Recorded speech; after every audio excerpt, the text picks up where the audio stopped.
Monsieur Fillon, autour de cette table, on est tous un peu des privilégiés quand même, parce que beaucoup de Français vivent avec des salaires qui ne sont pas élevés. Et ils réclament, ils demandent une augmentation de leur pouvoir d'achat. Alors vous dites, on peut pas donner plus que ce qu'on a, c'est une évidence, mais en même temps, quelle réponse vous pouvez leur faire, quelle réponse d'espoir vous pouvez leur faire à ceux-là qui se disent, quand même, on a du mal parfois, à quelques euros près, à boucler les fins de mois. Bien sûr. La première chose que je leur dis, c'est que si on diminue la dépense publique, si on diminue les impôts, si on diminue les charges, leur pouvoir d'achat va augmenter.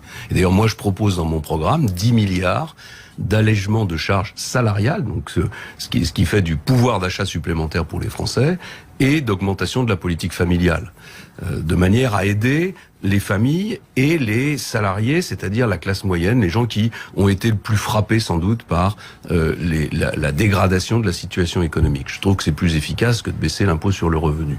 La deuxième chose que je leur dis, c'est que le projet que je propose, il vise à atteindre le plein emploi.